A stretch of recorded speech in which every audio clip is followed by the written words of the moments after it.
Online Manipuri ayuki pau yengbiriba pumnamak puthoi laisramna khurumjari ahanbada maroiba pau. Malengamba hapela chenaba nupa adu fare Manipur police na.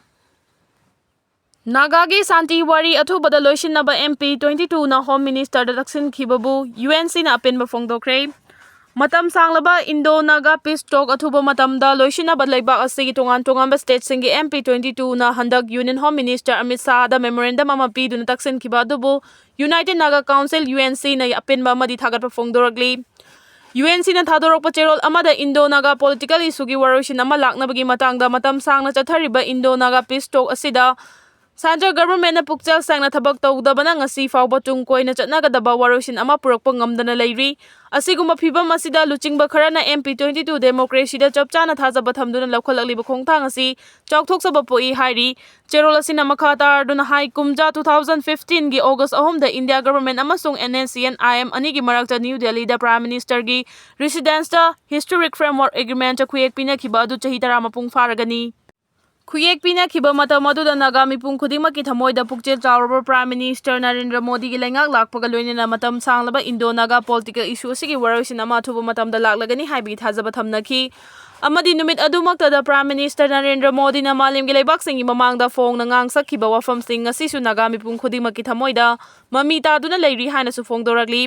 Kumja 2005 ki January 25 ta Indo-Naga political issue asigi matam chupagi chatnaba yaba miyamna yaraba waroshin ama purangnaba India government ka wari sananabagi ayaba naga lupsing amadi mipung khudingmakna NACN da sinakhibani kumja 2015 da framework agreement sign tongnakraba matung hawkiba chahi mapan asi Government of India na pukchel sengna waroshin purangnabagi thabak lokhatpagi mami tadana lakli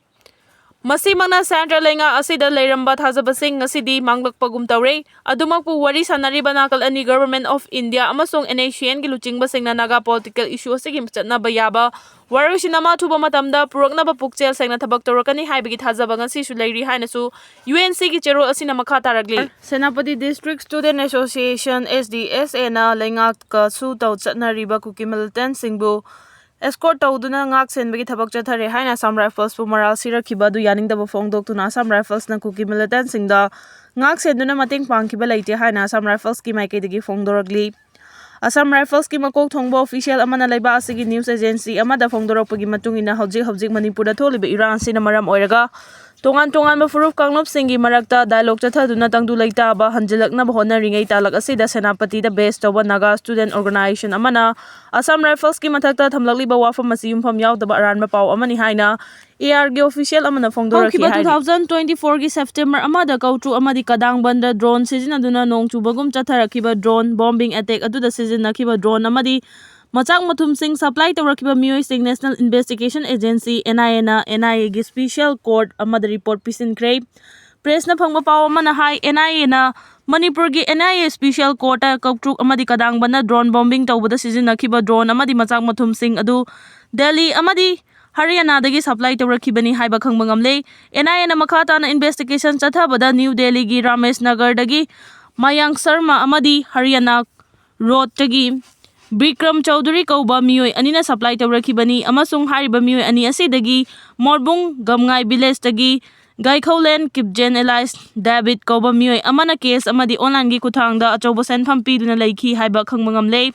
Ningsingba yabadi hawkiba 2024 gi September amada kautru kadangban amadi Sanjam Chirangda Kuki Millitantga haina chingnaba singna chatharakiba drone bombing gi attack ta ngangbam Surbala Devi kunthraga mathoi kaubi nupi ama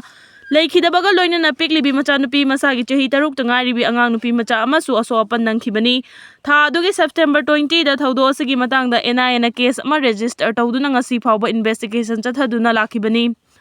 NIA na special court pisin khiba report aduda Manipur da ahanba oina numit aduda drone sijinaduna drone bombing 40 rom thadaki haina palli Nakalamorom Dar Sharma amadi Chaudhary hariba miyoi ani asidagi Laikangbam Albert Singh kauba miyoi amana drone amadi Battery Singh Laiba Laiki haiba NIA na investigation chathabada khangma ngamle haina su report asina haidi